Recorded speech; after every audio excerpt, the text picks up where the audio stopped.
Oke, silakan. Tadi kan Reinhard sudah. Sekarang siapa boleh bantu? Coba, Injilia boleh bantu. Regresi linear berganda.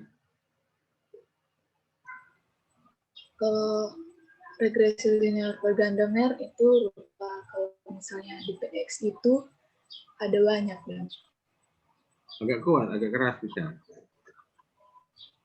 Jadi mer kalau misalnya korelasi linear berganda itu beda dengan korelasi linear tunggal. Jadi di PX itu ada banyak. Ya. Sekarang kalau Mir tanya secara spesifik, kira-kira dalam kehidupan sehari-hari regresi linear berganda itu dipakai untuk apa ya? Gitu. Kan tadi kalau tunggal sudah ada contoh kan banyak. Misalnya antara tahun dan jumlah penduduk. Nah kalau berganda, kira-kira apa itu ya? Siapa yang tahu coba?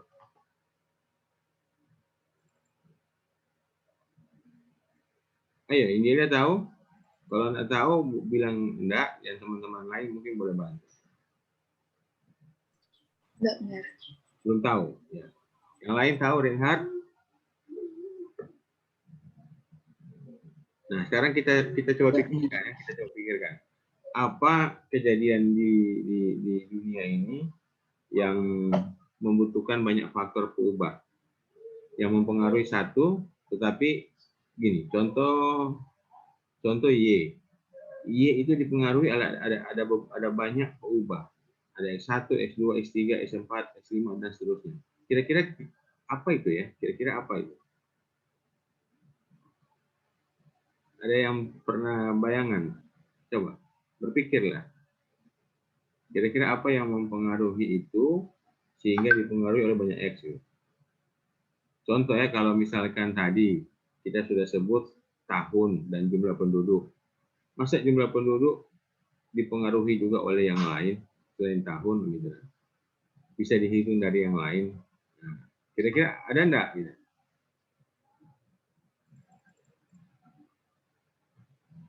Ada yang tahu belum? Nah, sekarang mereka kasih contoh gitu. Kalian pernah dengar kata bangkitan? Bangkitan, kemudian kata tarikan. Jadi kalau bangkitan itu lawannya tarikan.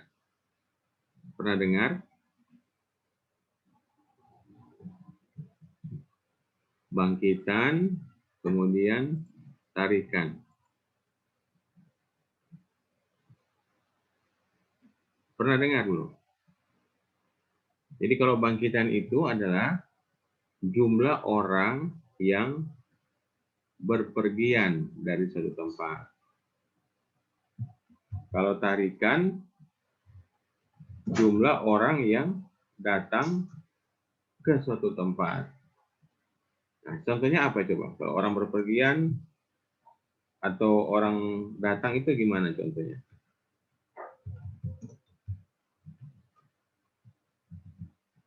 Ada yang tahu?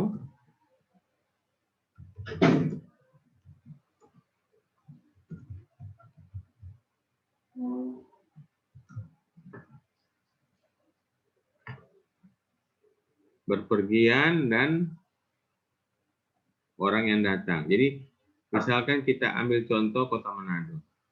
Kota Manado itu kalau orang datang itu lewat mana coba?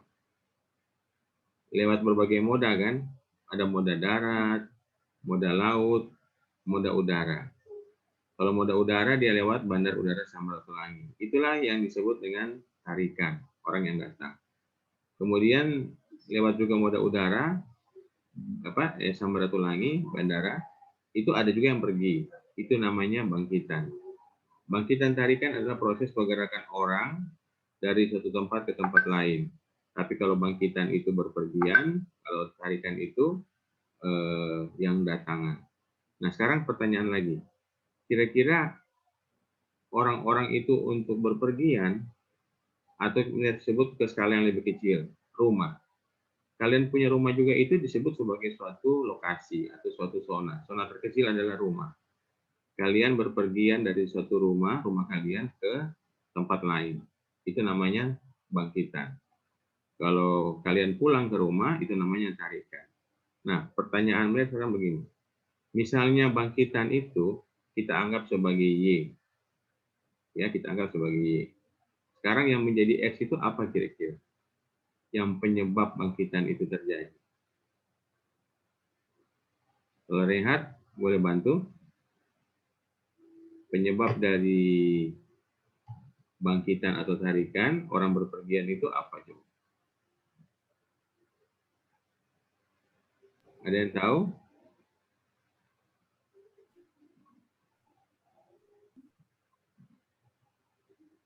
Belum? Nah, yang menyebabkan orang berpergian atau orang tertarik, orang terbangkit atau tertarik, itu adalah parameter sosioekonomi. Parameter sosioekonomi itu apa coba? Parameter itu alat ukur. Sosioekonomi itu ya sosial ekonomi. Apa misalnya coba? Parameter sosioekonomi. Ini ada di buku apa? Ada di buku Overtamin. Melisa Balirante boleh bantu apa itu parameter sosioekonomi? Nah, coba Maaf, Mener, baru masuk. gimana? Biar nggak kedengaran. Baru masuk, nih. Oh, baru masuk. Jadi parameter sosioekonomi itu adalah satu, kalau kalian suka catat bisa. Yang pertama adalah penghasilan. Penghasilan dari keluarga tersebut. Nah, yang kedua, berarti begini, apa betul Ner, penghasilan itu mempengaruhi orang berpergian? Ya pasti. Jadi orang yang berpenghasilan tinggi atau rendah, maka akan mempengaruhi besarnya bangkitan dan tarikan. Yang kedua, apa kira-kira yang mempengaruhi bangkitan tarikan? Kalau orang berpergian tadi dipengaruhi oleh penghasilan, yang kedua dipengaruhi oleh kebutuhan, Ner. nah, kebutuhan. Kebutuhan berarti apa itu? Kebutuhan itu berarti apa? Nah, misalnya kebutuhan untuk berbelanja, ya toh. Jadi urut satu-satu ya. Pertama, penghasilan. Yang kedua, kepemilikan kendaraan. Jadi kalau orang punya kendaraan, itu pasti tingkat berpergiannya lebih tinggi dengan orang yang tidak punya kendaraan. Baru yang ketiga, jumlah keluarga dalam jumlah anggota keluarga dalam satu keluarga. Jadi misalnya begini, suatu keluarga yang terdiri dari 7 orang. Ada suatu keluarga yang lain cuma terdiri dari 2 orang. Tentu tingkat berpergiannya itu berbeda. Yang semakin banyak jumlah keluarga, maka tingkat berpergiannya semakin tinggi. Apalagi coba yang lain. Nah, yang tadi Rehat bilang kebutuhan berbelanja. Jadi orang ada kebutuhan untuk memenuhi kehidupan, untuk belanja. Baru kebutuhan yang lain apa? Kebutuhan untuk berwisata. Nah, kita punya kebutuhan juga untuk memenuhi itu. Sehingga kita untuk memenuhi itu, kita melakukan perjalanan atau keluar rumah. Apalagi yang lain? Jumlah anggota keluarga yang bekerja. Nah, jumlah anggota keluarga yang bekerja. Coba bandingkan, kalau satu keluarga itu dari 8 orang, 5 bekerja. Berarti kan tingkat bepergian itu tinggi. Karena ada 5 orang yang sudah pasti setiap hari keluar rumah, kecuali hari libur. Nah, kemudian apa lagi? Kalau orang yang bekerja, apa lagi? Ada yang tahu? Jumlah anggota keluarga yang bersekolah. Jadi kalau dia ada sekolah dengan dia tidak bersekolah, tentu beda. Jadi kalau sekarang kan sekolah online ya, tentu di rumah. Tapi kalau ini cerita zaman belum pandemi ya. Jadi kalau kita bersekolah, maka kita tentu membutuhkan pergerakan atau kita membutuhkan keluar rumah. Nah, keluar rumah itu akan mengakibatkan bangkitan. Kalau pulang rumah, kita akan mengakibatkan tarikan. Nah, ini Miner punya buku, tapi Miner di buku ini yang ada diktat dari Prakasa ke kalian itu, ini ada di halaman 90. Boleh lihat. Jadi ini ada di halaman 90. Di sini ada dijelaskan bangkitan lalu lintas. Jadi bangkitan lalu lintas itu bagaimana orang yang melakukan perjalanan bangkit atau berpergian dari suatu tempat itu tata guna lahan, misalnya perumahan. Kemudian menuju atau tertarik ke suatu tempat yang lain atau tata guna lahan yang lain. Nah, ini misalnya zona I dan zona D. Jadi dia dari I menuju ke D. Nah, ini ilustrasinya. Jadi pergerakan berasal dari zona I, dia akan berpergian ke zona D. Nah, penyebab dari bangkitan atau pergerakan yang berpergian dan tarikan atau pergerakan yang menuju itu dipengaruhi oleh X tadi. X yang ada 1, 2, 3, 4, banyak sekali. Ya, jadi di sini bangkitan atau tarikan itu dianggap sebagai Y. Jadi Y bisa bangkitan, bisa tarikan. Nah, ada lagi yang bertanya, Ner, mana yang akan kita pakai? Apakah nilai bangkitan atau nilai tarikan? Nah, nilai yang kita pakai adalah nilai yang mengakibatkan nilai terbesar. Contoh begini,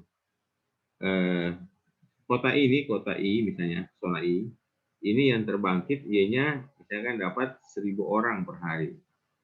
Kemudian yang tertarik dia dapat misalkan 1.100. Nah, otomatis yang kita pakai yang lebih besar, yang terbesar. Apakah bangkitan tarikan, tapi yang nilainya terbesar. Nah, tentu kalian berpikir, kenapa tidak sama Mer yang terbangkit dengan tertarik? Ada yang boleh jawab? Tadi kan disebut yang terbangkit 1.000, yang tertarik kok 1.100. Ada selisih 100. Ini bagaimana ceritanya? Ada yang boleh bantu jelaskan? Enggak dari satu tampung. Nggak dapat dengar, Mer? Kuat lagi. Enggak, tarikan terjadi enggak cuma dari satu tempat. Iya, betul. Jadi tarikan itu yang berdatangan ke zona D tidak cuma dari zona I. Itu penjelasannya. Jadi dia bisa dari zona yang lain. Bisa sudah jelas? Tadi Reinhard coba bantu jawab, kenapa tidak sama seperti itu. Begitu juga dengan zona yang lain. Jadi sebenarnya begini, di zona I ini tidak semuanya terbangkit. Ada juga yang tertarik kan. Di zona D juga tidak semuanya terbangkit, ada juga yang tertarik. Tetapi penjumlahannya itu tidak pasti klop, tepat 1.000-1.000. Dia pasti ada selisih. Kalaupun dia tepat 1.000-1.000 sama, itu jarang terjadi. Tapi ada saja terjadi seperti itu. Jadi jelas ya sudah? Jadi yang terbangkit dengan tertarik itu belum tentu tepat sama. Tetapi penyebab dari dia selisih atau perbedaan karena yang tertarik ke suatu tempat itu belum tentu dari zona satu saja atau zona itu, tapi juga berasal dari zona yang lain. Kemudian ngumpul jadi satu. Nah, contoh ini begini. Ini ada penjelasan. 200 pergerakan berasal dari zona I. Kemudian 150 pergerakan menuju ke zona D. Yang dari 200 ini pasti semua dari I. Tetapi yang menuju ke zona D, 150 itu belum tentu dari I. Ada juga dari yang lain. Bisa ya, ngerti ya, sudah ya? Boleh? Oke, lanjut. Sebelum lanjut, ada yang mau bertanya tentang bangkitan tarikan? Reinhard, boleh? Ini enggak apa-apa, kalau di rumahnya enggak ribut, boleh buka mic, supaya langsung bicara. Kalau tanya, langsung bicara. Kecuali di rumah ribut, ada apa ya, boleh kasih mati mic. Nah, oke. Sekarang lanjut. Nah, di pemodelan transportasi, kita mengenal model rekayasa sistem transportasi 4 langkah. Atau namanya 4-stage model. 4-stage model. Jadi 4 langkah transportasi. 4-stage model transportation. Jadi 4 langkah ya. Jadi ada 4 langkah. Tapi penjelasannya ini tidak cuma 4. Ada macam-macam. Nah, pertama, perhatikan sini. Yang pertama adalah aksesibilitas dan mobilitas. Baru yang kedua bangkitan lalu lintas. Jadi bangkitan atau tarikan. Jadi yang kedua ini bangkitan atau tarikan. Kemudian yang ketiga adalah sebaran penduduk atau namanya trip distribusi. Kemudian yang keempat, ini dia adalah pemilihan moda. Nah, ini pemilihan moda. Pemilihan moda. Kemudian yang kelima adalah kita masuk di pemilihan rute. Kemudian setelah kita memilih rute, nah kita akan keluar arus lalu lintas. Jadi yang pertama aksesibilitas dan mobilitas. Kemudian yang kedua bangkitan atau tarikan. Kemudian yang ketiga trip distribusi. Kemudian yang keempat pemilihan moda. Yang kelima pemilihan rute. Yang terakhir adalah trip assignment atau arus lalu lintas. Nah, kenapa disebut empat? Padahal ini ada 6. Nah, yang disebut 4 itu mulai dari sini. Jadi kenapa disebut 4? Dia mulai dari bangkitan tarikan. Jadi yang aksesibilitas mobilitas itu dianggap bukan tahapan first stage, tetapi untuk melakukan first stage mesti melakukan aksesibilitas dan mobilitas. Jadi dia mulai dari sini. Mulai dari bangkitan tarikan. Nah, ini B, bangkitan tarikan. Ini namanya trip generation atau trip distribusi. Jadi bangkitan atau tarikan. Generation itu generasi yang tulisannya itu adalah trip bangkitan. Kemudian kalau ini ada trip generation. Kemudian yang kedua ini adalah trip distribusi. Trip distribusi atau tahapan distribusi. Yang kedua. Jadi yang A, yang pertama maksudnya bangkitan tarikan.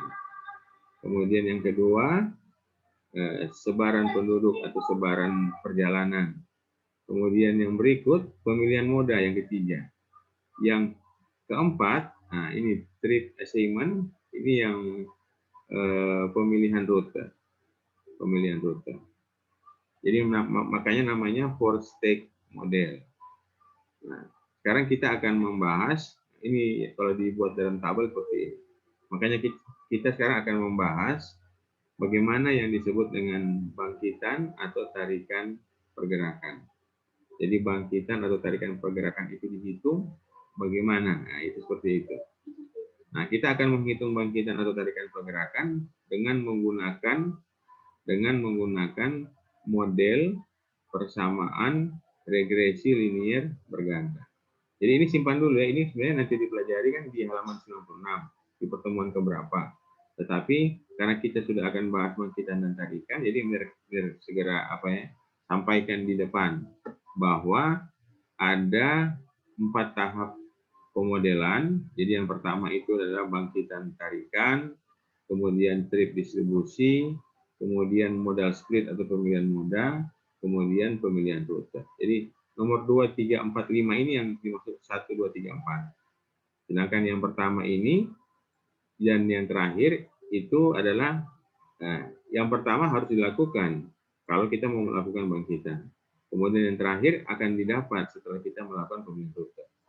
Nah, sekarang mungkin ada penjelasan awal dulu tentang aksesibilitas.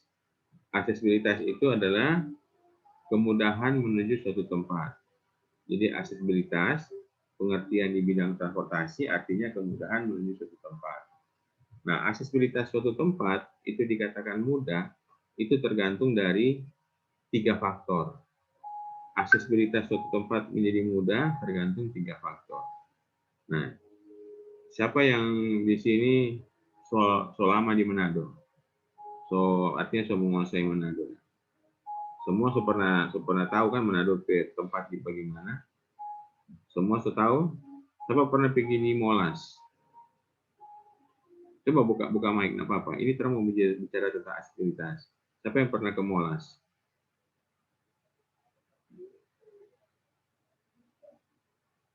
Atau siapa yang tahu Molas? Yang tahu siapa, yang nggak tahu siapa?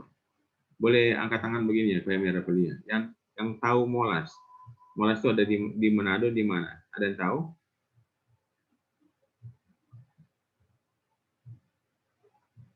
Ada yang tahu? Reinhard?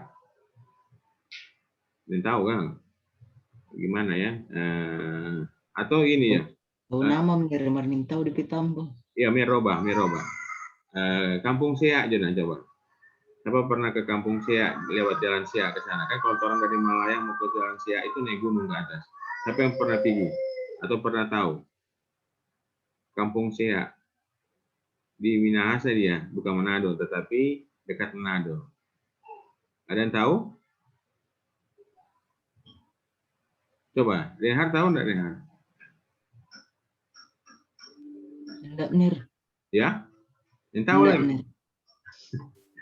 Susah menjelaskan tuh pengertian kalau kalian nggak tahu lokasi. Nah, coba ini yang gampang. Pulau Bunaken, siapa yang tahu Pulau Bunaken? Tahu kan semua? Ada yang super TV, ada yang belum. Tapi nggak mungkin lah kalau nggak tahu. Kalau Stella tahu Pulau Bunaken? Stella Rutikan? Kurang kasih foto ini Stella ini. Nggak buka kamera. Injelia tahu Pulau Bunaken? Tahu Mer. Nah, tahu. Sudah ya? Oke. Sekarang Injelia jangan dulu mati mic. Boleh buka, jangan mute. Sekarang, kalau mau ke Bunaken, kan tadi istilahnya kan aksesibilitas adalah mudah atau susahnya kita menuju satu tempat. Nah, kalau menurut Injilia dari Manado sekarang, mau ke Bunaken, itu apakah susah atau mudah? Dibandingkan dengan pertama, biaya yang mau ke sana itu menurut Injilia gimana? Mahal atau murah? Yang kedua, waktu tempuh. Yang ketiga, jarak. Jadi ada 3 variabel ya. Biaya, waktu tempuh, jarak. Nah, menurut Injilia, apakah ke Bunaken itu mudah atau susah? Coba boleh jawab. Nah, apa biar salah? Pengertian dari Injilia apa? Aksesibilitas berdasarkan biaya, waktu, dan jarak. Kalau menurut saya Mer, Yeah. Perjalanan pergi ke Pulau Bunaken itu sebenarnya tergantung dari ekonomi sih Mer. Dengan waktunya perjalanan. Jadi kalau misalnya mau ke Pulau Bunaken itu kan DP perjalanan transportasi itu pakai perahu tuh Mer. Iya. Jadi lumayan jauh. Pertama lumayan jauh, berarti berdasarkan jarak jauh. Kedua, iya Mer. Kalau berdasarkan biaya. Kalau berdasarkan biaya Mer mahal Mer. Mahal karena apa? Kalau menurut saya mahal Mer. Iya mahal karena apa? tergantung. Karena tidak ada angkutan umum tetap, tuh mesti charter kan? Ya, Jadi kan mesti charter perahu, charter kapal, itu kan mahal betul. Kemudian dari segi waktu, dari segi waktu, iya, pakai kapal yang bagus pun pasti 1 jaman lebih. Jadi iya, berdasarkan data jarak, jauh, waktu tempuh bisa 1 jam lebih, kemudian biaya yang mahal, ini dia putuskan atau simpulkan bahwa aksesibilitasnya itu jelek atau susah. Ya, oke, sudah. Tetapi bagi yang lain yang memiliki misalkan perahu sendiri, yang nak mau sewa, sudah. Kemudian perahunya juga bagus, waktu tempuh cuma mungkin 1/2 jam. Itu akan sama tidak DP pemahaman dengan Injil ya? Kalau seandainya dia punya seperti itu. Beda Mer. Nah, tidak. Jadi itu ya, aksesibilitas itu mudah-mudahan kalian mengerti. Aksesibilitas itu adalah kemudahan menuju satu tempat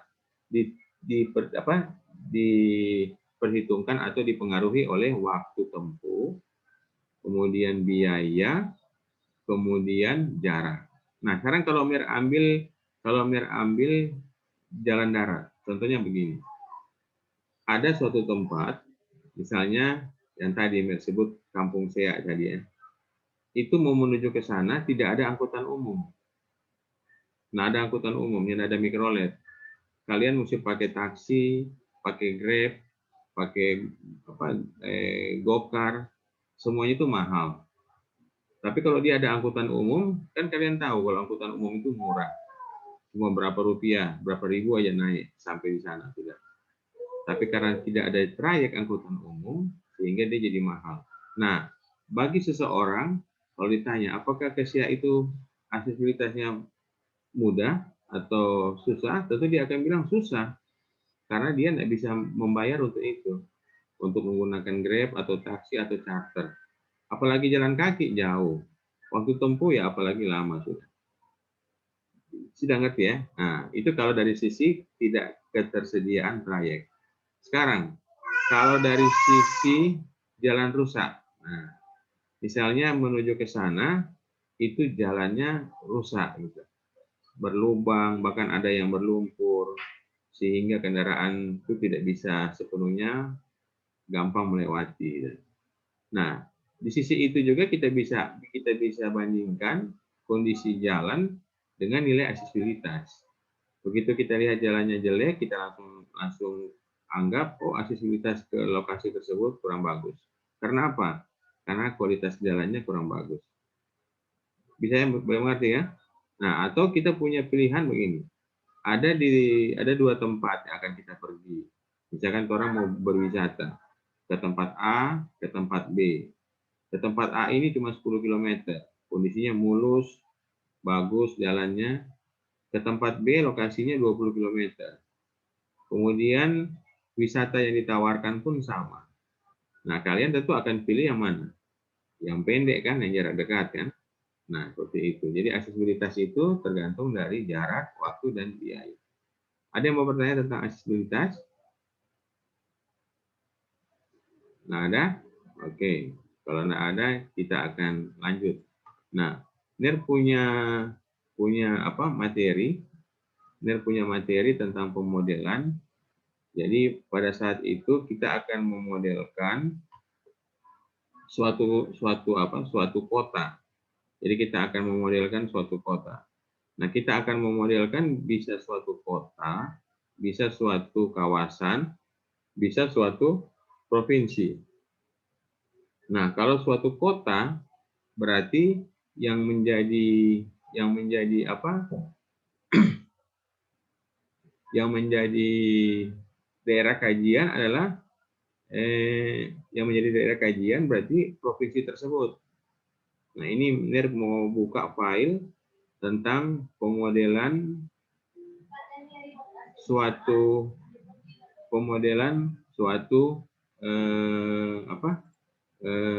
provinsi.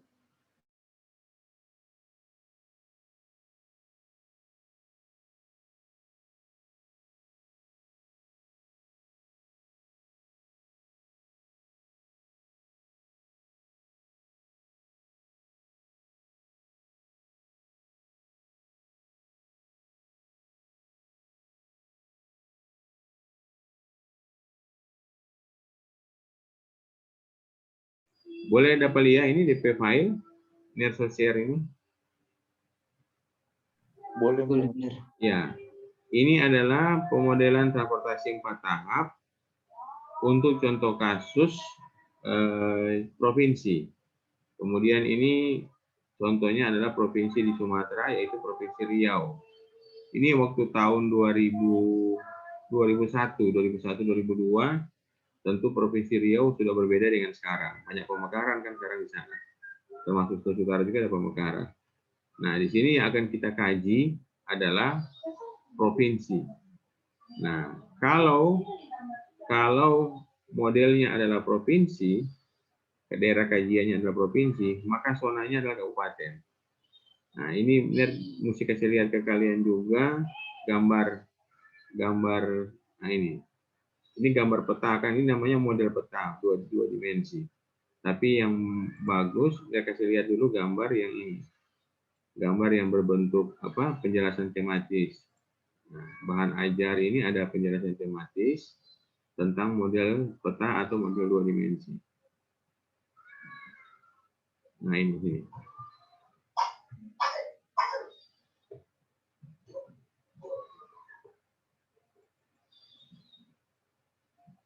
Nah, ini adalah model daerah kajian. Boleh kalian lihat. Jadi ini adalah batas daerah kajian. Ini batas daerah kajian Kemudian yang putus-putus ini, di dalam putus-putus ini adalah zona. Jadi ini adalah zona. Jadi kalau kita berpergian itu atau pergerakan itu terdiri dari 4 macam. Boleh lihat pergerakan itu terdiri dari 4 macam. Jadi ada pergerakan dari eksternal ke eksternal. Maksudnya eksternal ke eksternal, dari zona eksternal ke eksternal. Kemudian dari zona eksternal ke internal. Kemudian dari zona internal ke internal. Kemudian di dalam zona itu sendiri atau namanya intrasona. Jadi kalau ini daerah kajiannya adalah misalnya Kota Manado, maka zonanya adalah kecamatan. Kalau daerah kajiannya adalah seperti tadi Provinsi Riau, maka zonanya adalah kabupaten atau kota. Nah, ini memang cari lagi gambar yang satu yang menjelaskan tentang zona tadi.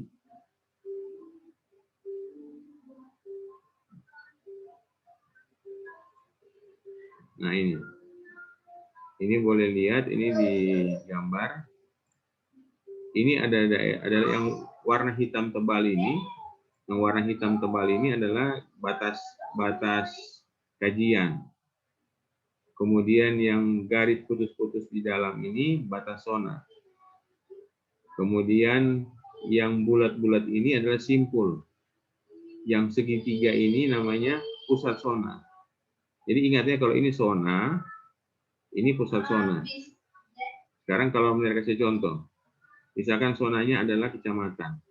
Berarti pusat zona itu apa coba? Pusat dari kecamatan apa coba?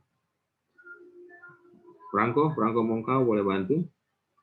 Pusat dari kecamatan itu apa, Franco? Pusat itu boleh dibilang ibu kota.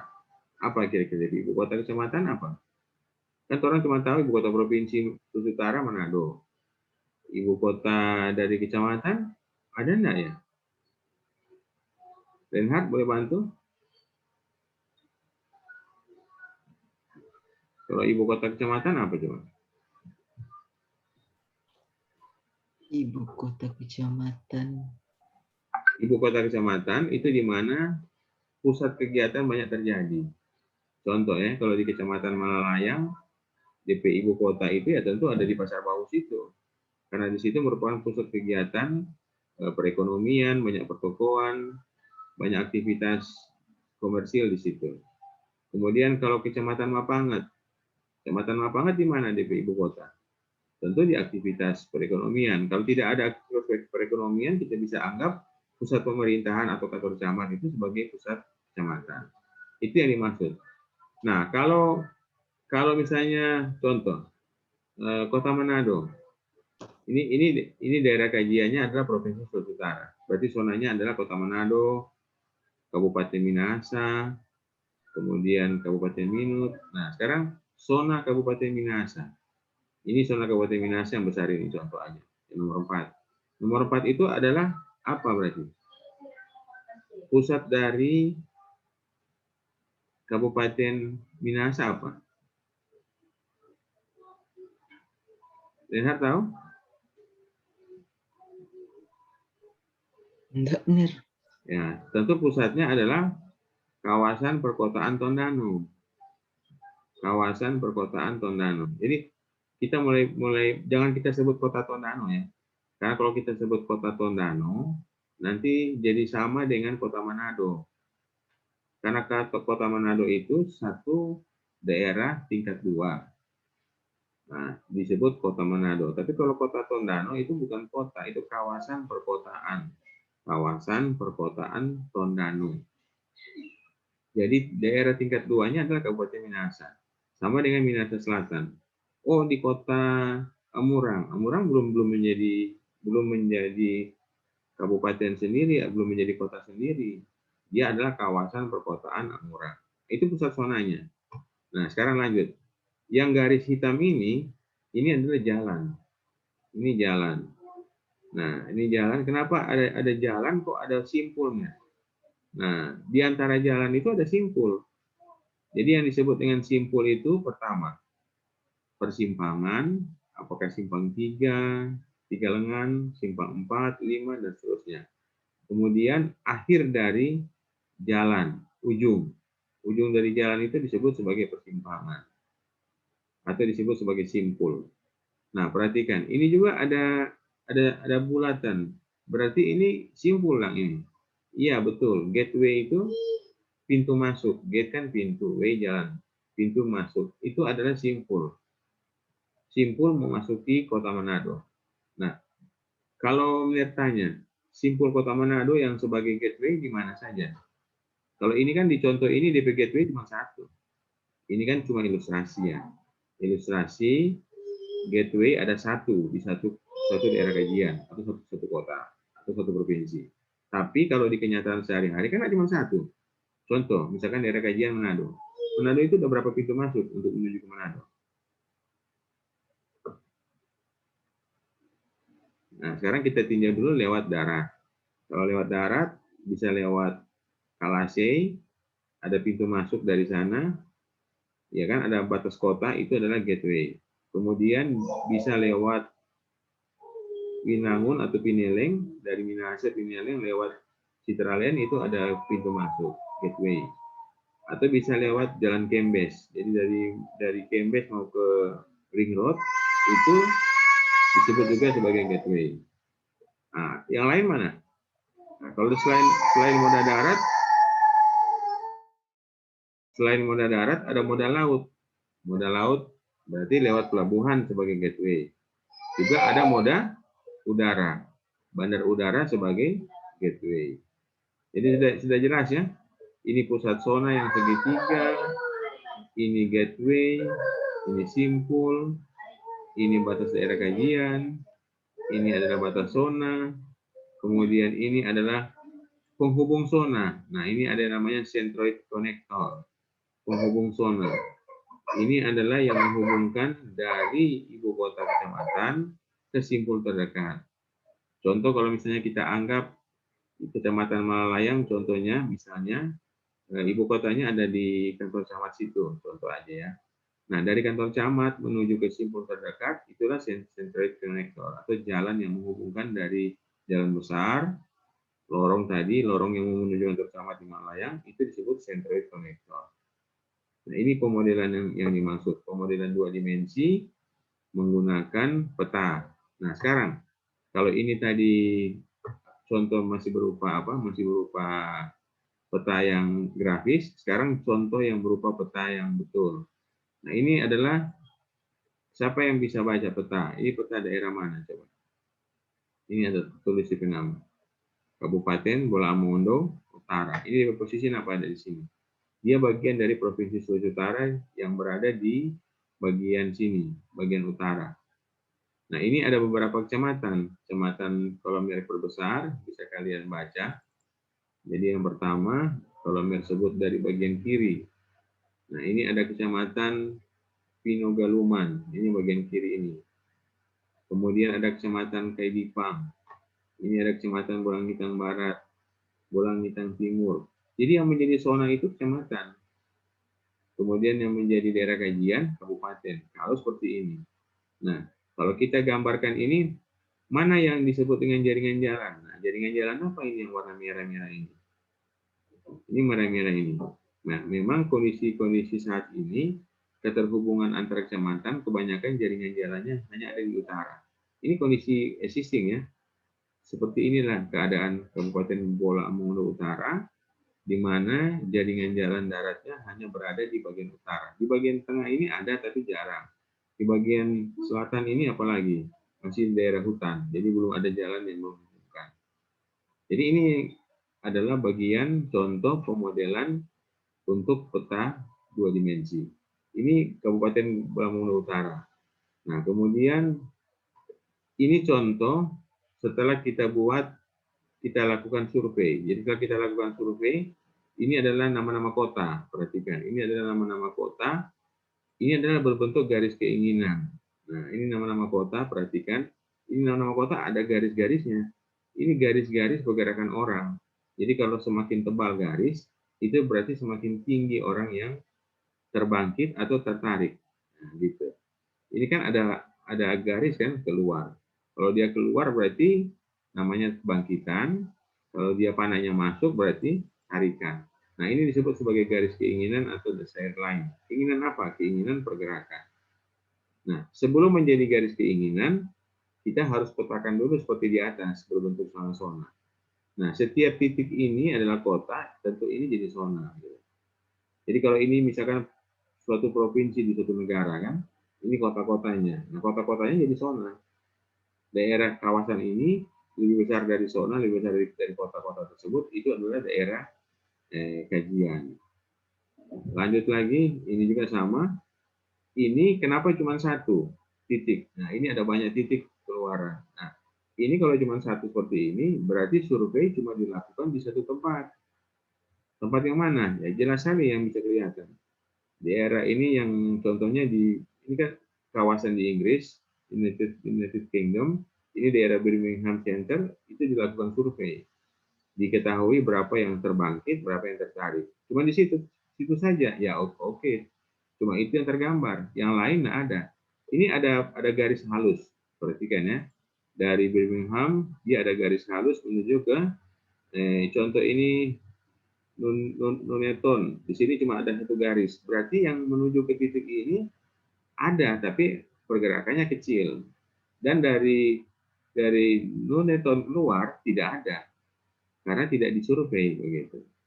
Jadi ini adalah merupakan survei bangkitan tarikan atau yang kita kenal dengan nama survei asal tujuan, atau kalau dalam bahasa Inggris origin destination survey. Nah, hasilnya adalah berupa garis desired line atau garis keinginan. Nah, sekarang kita lihat Kota Manado. Ini Kota Manado yang pernah melihat survei pada tahun kalau nggak salah ini 2008. Nah, perhatikan ya. Ini ada titik-titik pusat tadi yang tersebut. Titik pusat dari kecamatan apa? Di sini kecamatan Molas. Di sini kecamatan Malalayang. Di sini ada kecamatan Sario. Kemudian di sebelah kanan atas ini ada kecamatan Mapanget. Nah, ini keluar garisnya. Karena kita survei, kita tanyakan kepada seluruh sampel yang ada, berapa orang yang berpergian dari mana mau ke mana. Ketemulah bentuk garis keinginan seperti ini. Nah, yang penting lagi yang perlu kalian ingat, penduduk Kota Manado misalnya contohnya ada 500.000 jiwa. Itu tidak mungkinlah kita tanyakan semua. Kita menggunakan sistem teknik statistik. Jadi ada sampel. Populasinya adalah jumlah seluruh penduduk. Berapa? 500.000 jiwa. Nah, sampelnya berapa? Sampelnya itu kita mesti uji kecukupan data. Nah, kalau kita uji kecukupan data, misalnya ketemu 10%, contohnya aja ya. Berarti 10% dari 500.000, 50.000. Nah, kita harus tanya ke 50.000 orang. 50.000 orang itu pun harus tersebar di seluruh kecamatan yang ada. Baru bisa mewakili atau bisa merepresentasikan sampel yang ada, merepresentasikan populasi yang ada di Kota Manado. Nah, lanjut. Nah, kalau kita melakukan survei asal tujuan dengan menggunakan parameter sosioekonomi, itu kita bisa persempit lagi sebagai responden atau sebagai objek survei. Sebagai objek survei bukan penduduk, tetapi kita persempit menjadi kepala keluarga atau jumlah keluarga. Nah, kalau tadi disebutkan di Manado itu ada 500.000 jiwa. 500.000 jiwa itu terdiri dari 80.000 KK. Berarti 80.000 KK ya sekitar berapa itu kan, kalau 80.000 kita kali ya sekitar 6 orang. Jadi rata-rata satu keluarga itu beranggotakan 6-7 orang.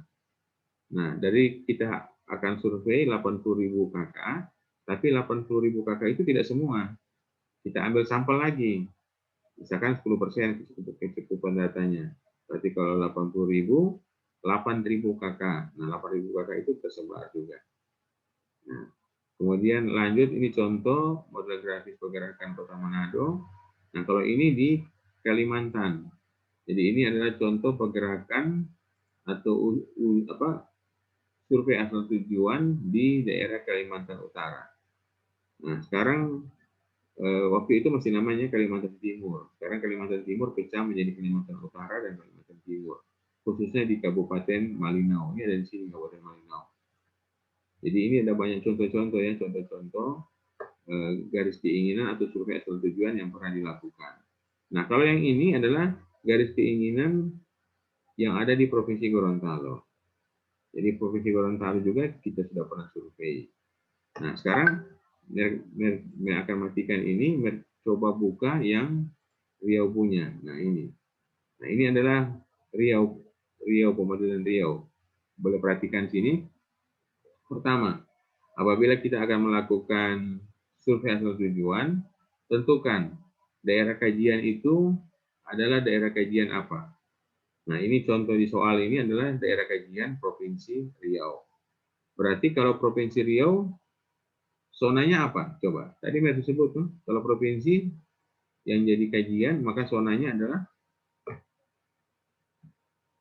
Injilia, zonanya apa coba? Kabupaten Mer. Iya, kabupaten.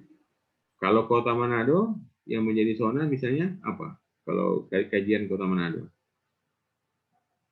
Yang menjadi zona adalah kecamatan. Sudah begitu ya, di logika begitu. Kalau kita buat kabupaten sebagai daerah kajian, tentu zonanya kecamatan. Kalau kita buat suatu kajian adalah provinsi, maka zonanya adalah kabupaten. Nah, perhatikan. Sekarang apa sih akan kita lakukan? Nah, boleh kalian baca nih. Nah, tentukan daerah kajian ini apakah yang akan kita kaji jalan negara. Jalan negara itu jalan nasional. Kemudian jalan provinsi atau jalan kabupaten atau jalan kecamatan. Nah, kita ketahui kan kalau jalan kecamatan itu tidak ada. Yang ada adalah jalan kabupaten atau kota. Makanya kan kemarin di awal-awal kuliah mereka kasih penjelasan kan, kita harus tahu apa sih artinya jalan negara, jalan nasional itu, kemudian jalan provinsi, kemudian jalan kabupaten, karena manfaatnya sekarang di sini mau dipakai. Kemudian, nah yang akan dikaji di sini adalah jalan yang menghubungkan antar kabupaten. Jadi kalau yang akan kita kaji jalan yang menghubungkan antar kabupaten, maka zonanya adalah zona kabupaten. Kemudian daerah kajiannya adalah kajian provinsi. Sekarang kalau ada soal, coba Reinhard bikin kajian, kita akan mengkaji jalan antar kecamatan. Berarti yang kalian bikin pemodelan apa itu? Jalan antar kecamatan yang akan pernah kaji. Jadi yang pernah bikin pemodelan dalam kabupaten atau dalam kota, supaya zonanya zona kecamatan. Tapi kalau kita mau bikin pemodelannya jalan antar kabupaten, yang merupakan jalan provinsi, berarti ya daerah kajiannya adalah provinsi. Jelasnya sudah? Nah, sekarang analisis tentang jalan negara atau jalan kabupaten. Nah, di sini yang di soal ini kita zonanya adalah kabupaten. Maka kita akan mengkaji jalan antar kabupaten. Jadi seperti gambar ini yang tadi kan, saya kasih lihat lagi yang gambar ilustrasi ini. Kalian lihat ya yang gambar ilustrasi ini.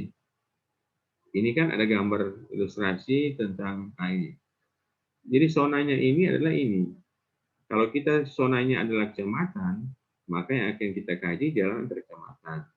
Kalau zonanya adalah kabupaten ataupun kota, maka yang akan kita kaji adalah jalan antar kabupaten atau jalan antar kota.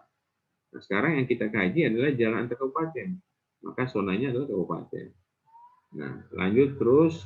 Nah, tentukan daerah kajian yang akan dibuat. Nomor 3 ini. Tentukan daerah kajian yang akan dibuat. Ini kita sudah tetapkan provinsi. Oke, provinsi mana contohnya? Provinsi Riau. Tentukan jumlah zona. Nah, jumlah zona itu adalah berapa jumlah kabupaten dalam provinsi. Nah, itu merupakan zona internal. Boleh baca nih. Itu adalah merupakan zona internal. Nah, berarti ada zona eksternal. Zona eksternal itu zona yang ada di luar provinsi.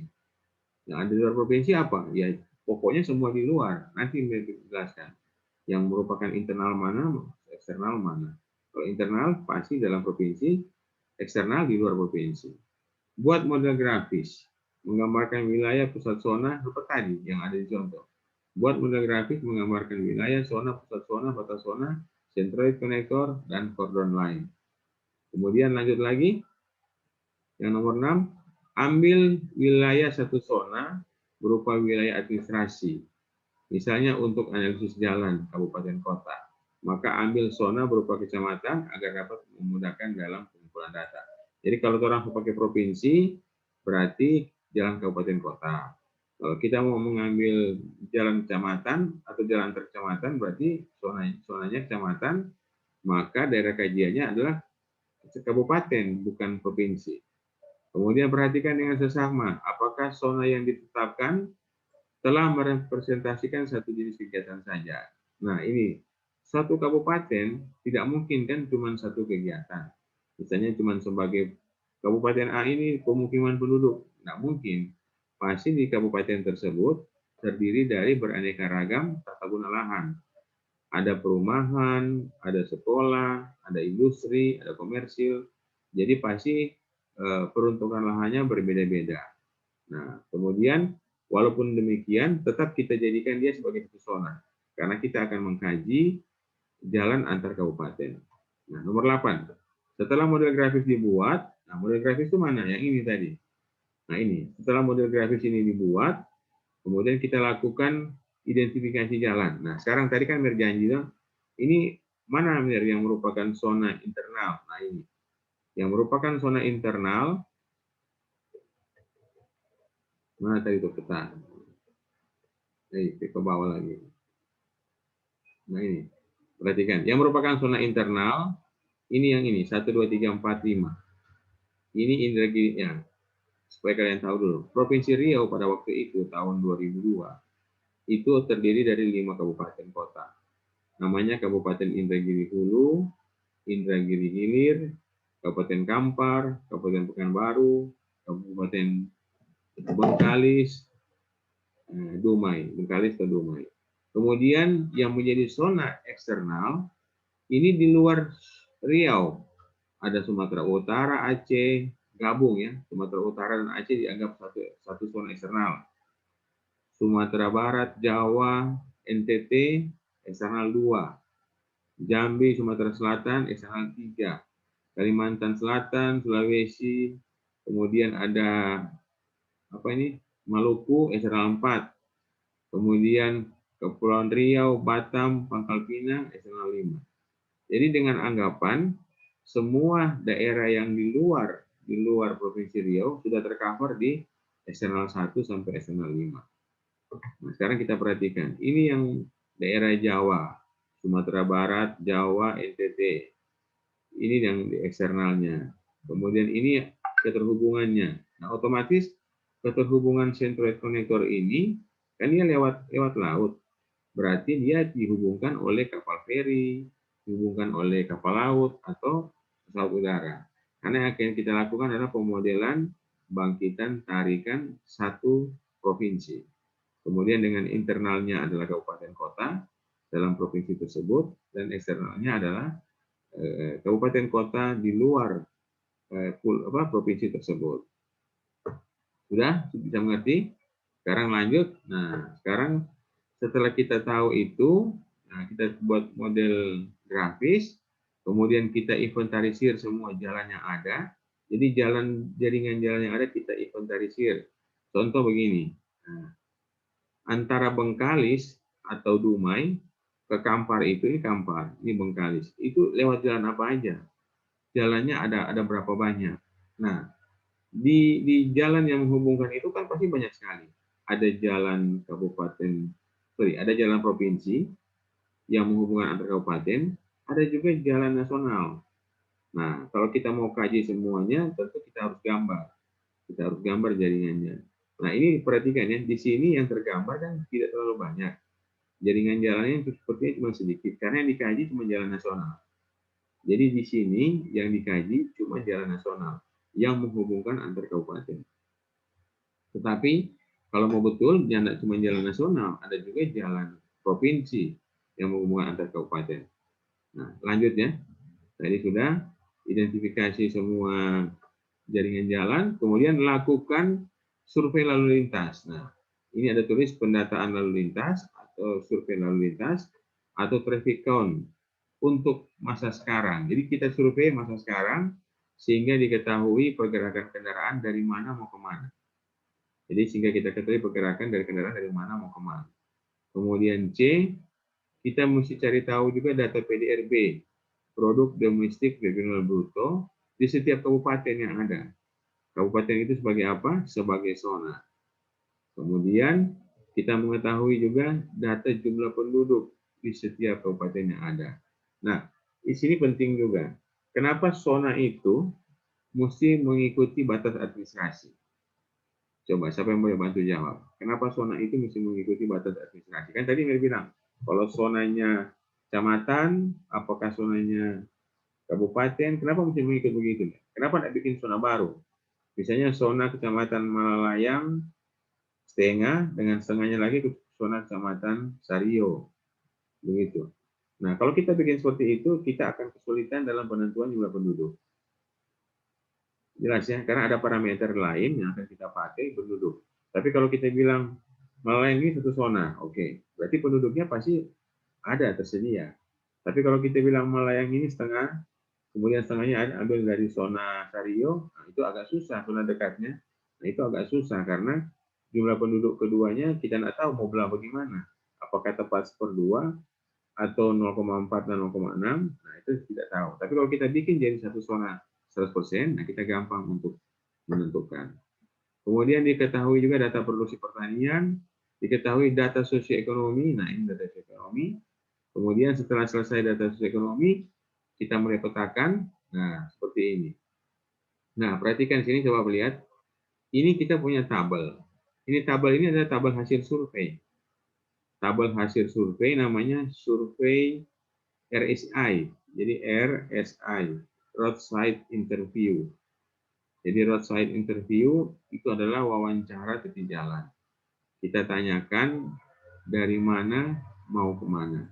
Nah, sekarang sebelum masuk di data survei ini, Mir mau menunjukkan dulu ke kalian pengertian dari pemodelan atau asal tujuan. Ini ada di sini. Tadi saya sempat lihat tapi Mir belum singgung. Di sini ada menjelaskan tentang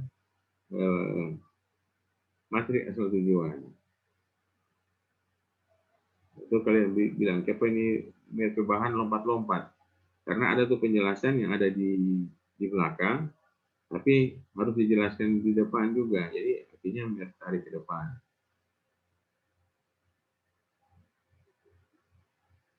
Di sini ada penjelasan tentang materi asal tujuan. Kalau yang tadi ini tentang apa? Tentang aksesibilitas mobilitas. Jadi orang ada di kota A, ada kota B, kota C, kota D. Di antara kota A, B, C ini mana yang akan kita pilih sebagai aksesibilitas terbaik? Nah, kita punya pemahaman yang berbeda-beda berdasarkan jarak, waktu tempuh, dan biaya. Kemudian yang bermaksud tadi ini dia. Nah, jadi untuk menentukan materi asal tujuan, kita punya beberapa metode. Ada 2 metode besar. Pertama metode konvensional, kemudian metode tidak konvensional. Sekarang, kalau di metode konvensional, ada metode langsung, ada metode tidak langsung. Nah, sekarang juga di metode langsung terdiri dari beberapa metode kecil.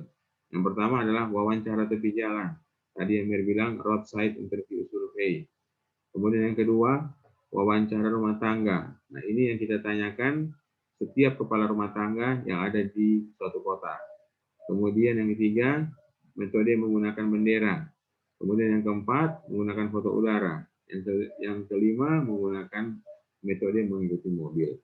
Nah, ini semua kita maksudkan apa? Untuk mencari tahu dari mana dan mau kemana orang itu berpergian. Satu-satu yang kita bahas. Pertama, wawancara tepi jalan. Jadi wawancara tepi jalan itu nanti ada orang yang mencegat mobil, kemudian ada tim survei yang menanyakan, ini dari mana Pak? Mau kemana? Tujuannya apa? Nah, ini bisa kalian lihat di sini. Nah, ini datanya. Datanya seperti ini jadi. Jadi setelah kita lakukan survei di setiap kabupaten yang ada. Jadi ini di setiap kabupaten yang ada atau di setiap zona di Provinsi Riau kita lakukan survei di ruas jalan tertentu. Nah, ini kita peroleh contoh. Dari Indragiri Hulu mau ke Indragiri Hilir itu kita peroleh data selama 1 tahun itu ada 191.109 PCU per tahun. PCU adalah Passenger Car Unit atau Satuan Mobil Penumpang SMP kalau bahasa Indonesia. Atau sekarang di PKJI 2014 menjadi SKR, Satuan Kendaraan Ringan per tahun. Jadi bayangkan ya dari Indragiri Hulu ke Indragiri Hilir, ini yang Indragiri Hulu dan Indragiri Hilir, perhatikan, ini masih satu zona. Ini masih satu daerah kajian. Zonanya beda, tetapi daerah kajiannya adalah internal. Jadi Indragiri Hulu adalah internal, Indragiri Hilir adalah internal. Itu yang berpergian dari terbangkit dari Indragiri Hulu, kemudian tertarik ke Indragiri Hilir, itu ada sebesar 191.109. Nah sekarang, kalau kita buat per jam, ini tinggal kita bagi aja. Kita bagi 365, kita kali dengan 24, ketemu dapat seperti ini angkanya. Kemudian berikut, dari Indragiri Hulu ke Kampar, ini keluar angka-angkanya. Jadi ini hasil survei ya, hasil survei. Setiap kabupaten, setiap zona menuju ke zona yang lain. Apakah menuju ke zona internal atau menuju ke zona eksternal. Nah, jadi ini contoh, kalian boleh perhatikan, tidak semua dari Riau. Ini contoh aja.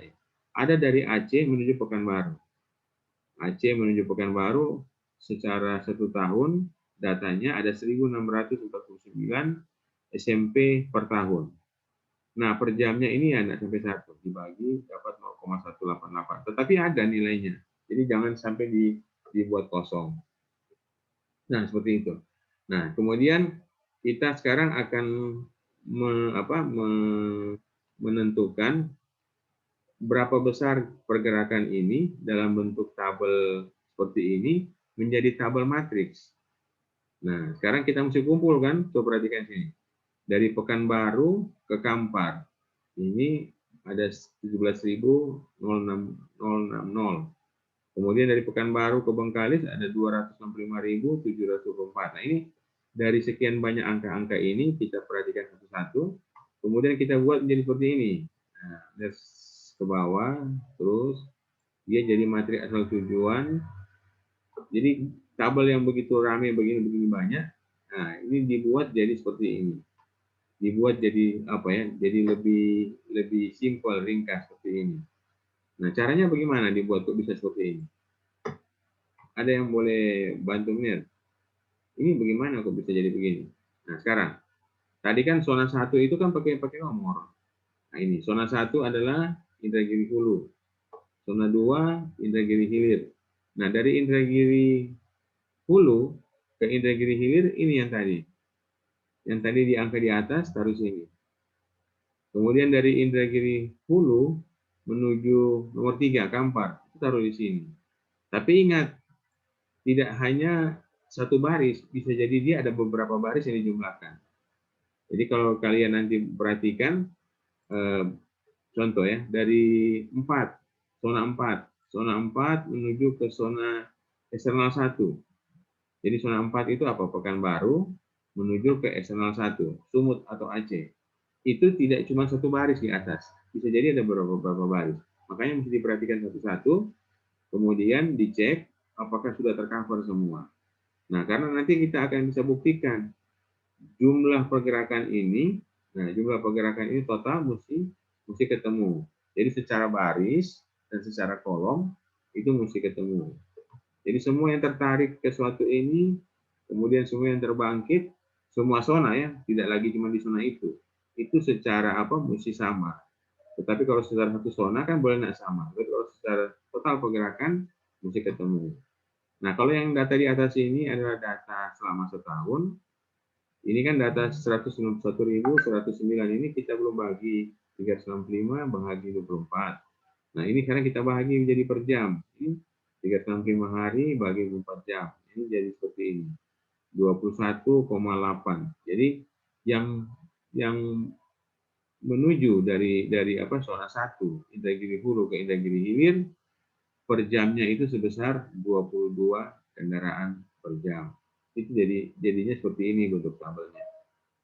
Silakan kalau ada pertanyaan sebelum lanjut mengenai tabel ini. Ada? Nah, sekarang saya mau tanya dulu. File ini dia pernah kirim ke kalian belum? Belum, Ner. Belum pernah kirim kan? Oke, berarti dia kirim sekarang ya. Dia kirim di WA aja ini. Dia kirim di WA supaya kalian boleh pelajari. Oke. Boleh lihat sekarang ya. Nah, boleh catat tugas untuk minggu depan. Tugas untuk minggu depan, coba kalian cari dari mana penjumlahan setiap sel tersebut. Nah, itu dia tugas. Dari mana nilai atau angka yang menunjukkan isi sel tersebut.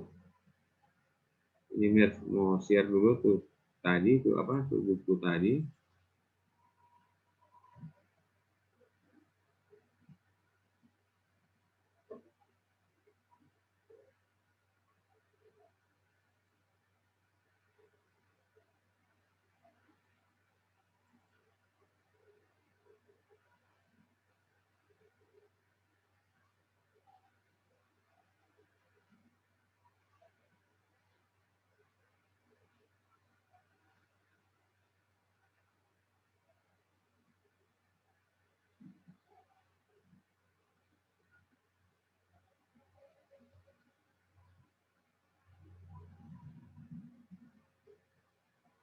Boleh lihat di ada ini di WA.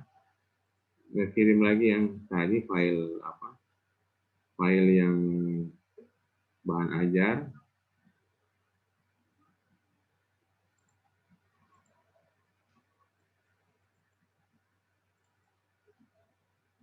Kalau bahan ajar ini sudah kan supaya kirim. Perasaan besok pernah kirim Pak Moni itu. Pak Moni belum baca ini. Kalau di sini soal ada lihat. Bahan ajar sudah di GCR bener. GCR kan? Iya. Sudah Iya, mereka kirim di ini, mereka kirim di di WhatsApp. Nah, sudah.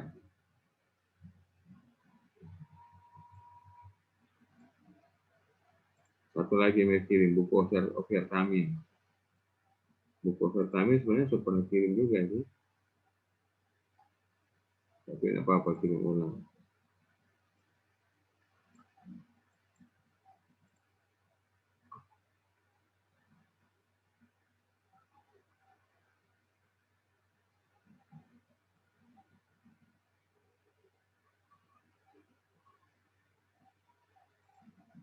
Ya, jadi berulangi ya. Yang menjadi tugas untuk minggu depan adalah saudara diminta menentukan, nah ini bagusnya share screen, menentukan bagaimana cara mengisi sel-sel ini. Nah, bagaimana cara mengisi sel-sel ini yang mereka kasih blok. Nah, ini DP angka-angka ini ada di mana? Ada di diktat, masuk kirim. DP buku masuk kirim di kirim di WhatsApp group. Yang warna kuning ini gimana cara ngisi? Seperti itu. Karena angkanya ambil di atas ya. Angkanya ambil di atas. Jadi ini kita akan mengisi sel matriks dari data roadside interview. Gimana? Jelas atau ada yang kurang jelas?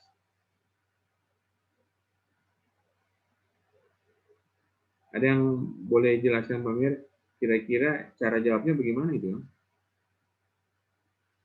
Bagaimana lihat di cara jawab?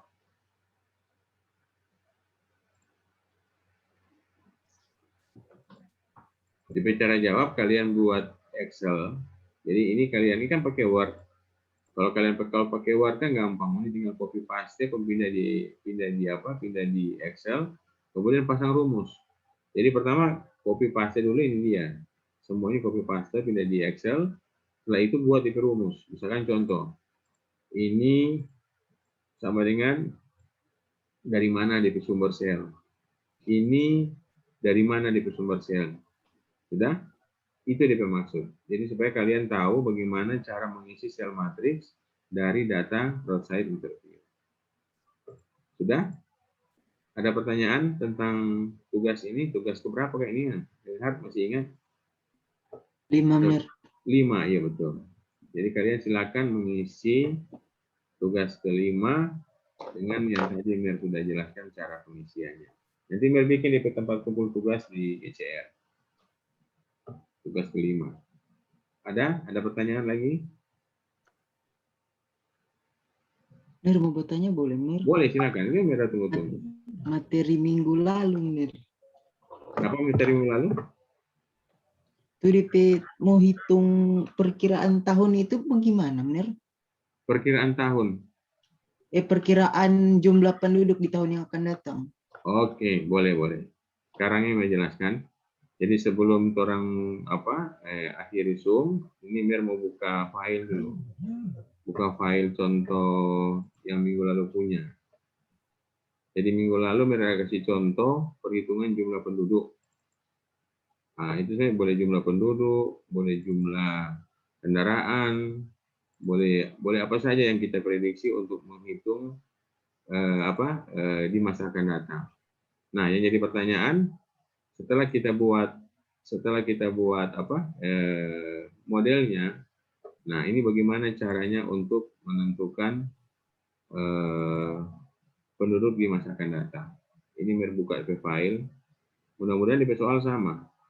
Kalau enggak dapat soal itu, yang penting mirip-mirip ya.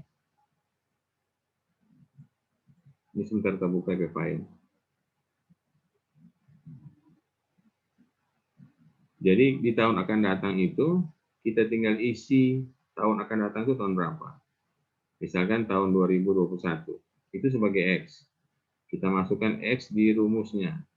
Nah, setelah dapat angkanya, itulah yang... Bener, maaf Mir. Kenapa? Belum ada share screen Mir. Iya, belum ada share screen. Ini baru kita buka. Nah, ini ada share screen. Sudah? Bener. Ini contoh ya. Ini contoh DP angka tidak sama persis dengan minggu lalu, tapi ini merupakan contoh. Nah, perhatikan. X adalah tahun. Y adalah jumlah penduduk. Jadi artinya setiap kali tahun berubah, Y-nya juga berubah. Nah, untuk mendapatkan ini pakai manual. Ini perumus A, ini perumus B. So bikin tuh ini, Reinhard, tahu toh? Nah, rumusnya bagaimana? Ini A, ini B. Nah, lihat sini. Ini yang A, mereka geser, tapi dari sini dia begitu.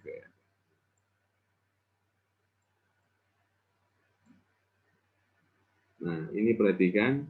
Ini rumusnya. Ini yang A. Kenapa tuh A? A adalah sigma X kuadrat. Mana tuh X? Kenapa ini? Ini yang dikuadratkan. Sigma X kuadrat kali sigma Y. Mana sigma Y? Kenapa sigma Y? Baru kurang, ini dia. C13 ini dia. Kurang X, sigma X. Kali sigma X kali Y. Bagi N. N-nya berapa? N-nya 9 tahun. Ketemunya berapa? Ketemunya apa? Kenapa dia pakai buka kurung tutup kurung? Itu karena minus. Jadi ini artinya A-nya minus. Kemudian B.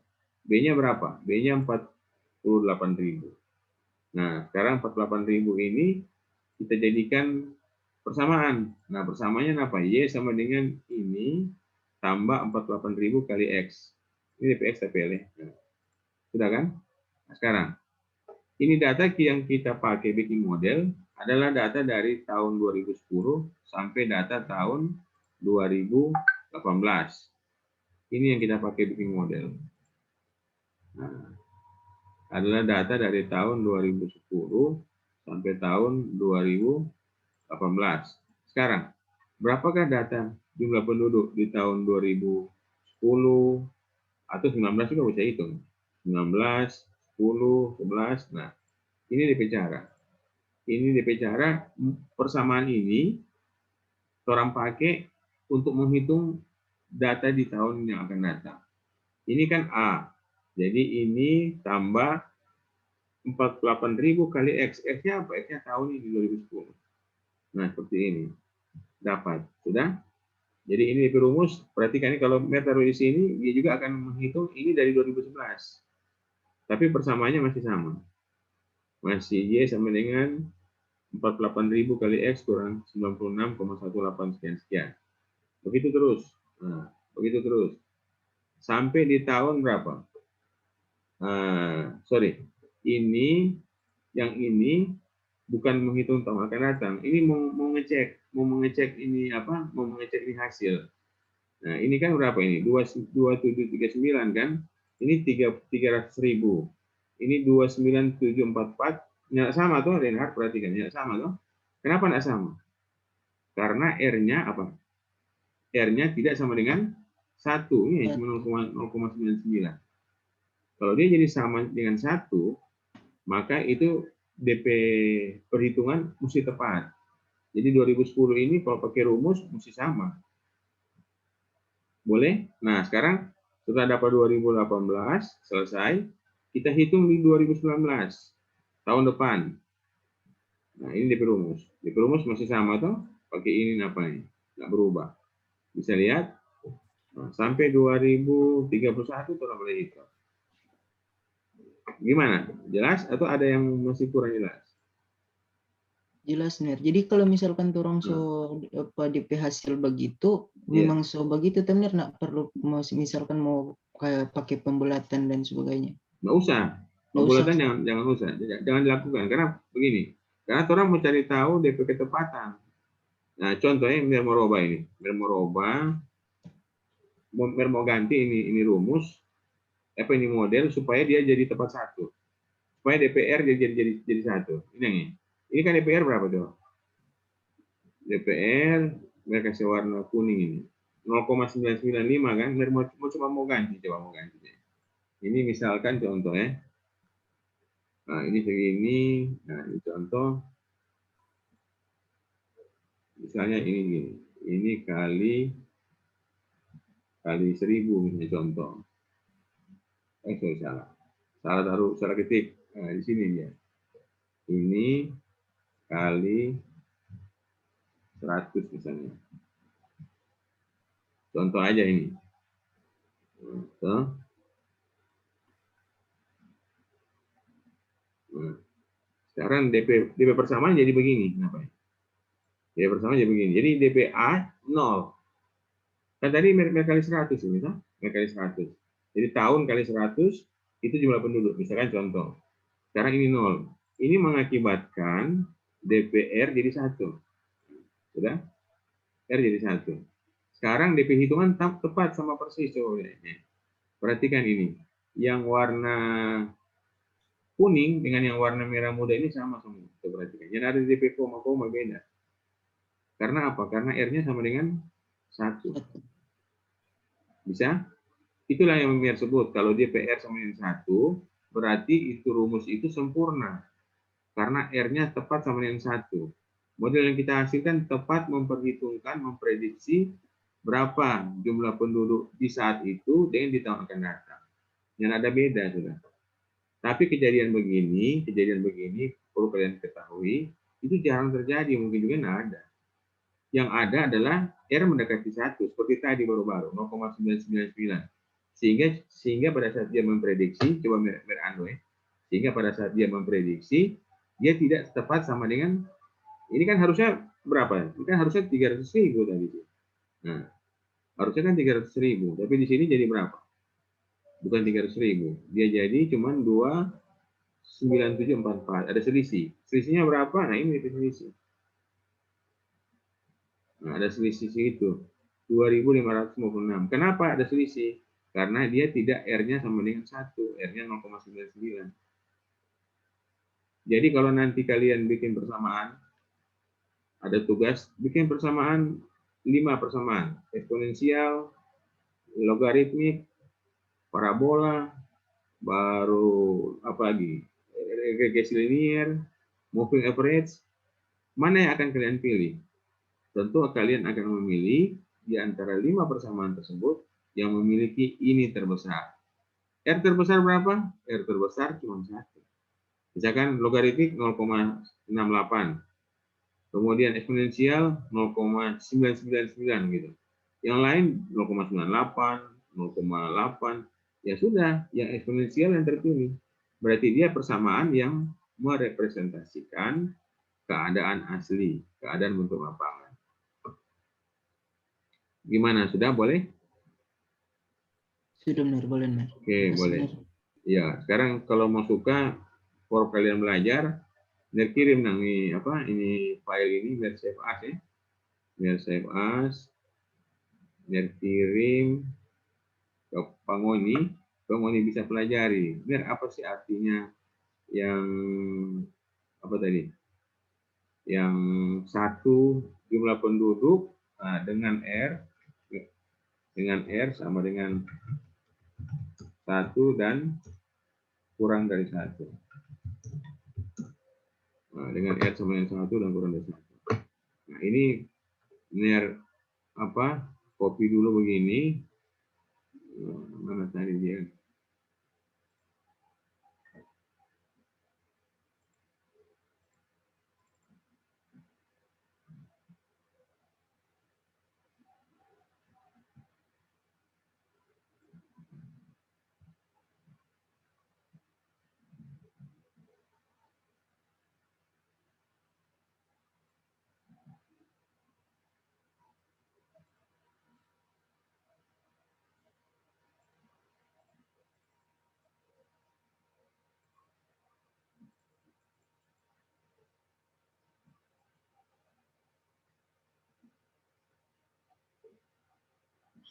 Ini tulis apa yang di sini? Rename DPR tidak sama dengan 1.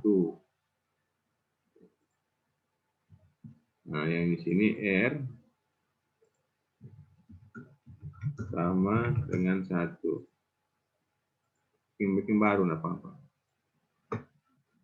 Nah, sekarang ganti yang tadi yang bilang ini sama dengan ini kali 100 tambah misalkan 10 jauh ya.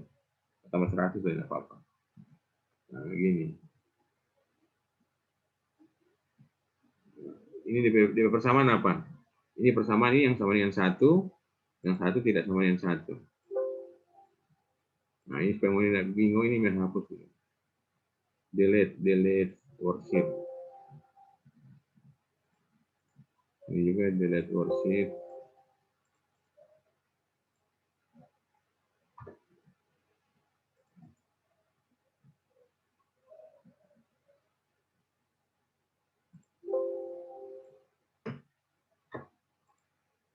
Ya, sudah. Ada pertanyaan lagi yang lain? Selain tadi pertanyaan dari Reinhard, yang lain ada?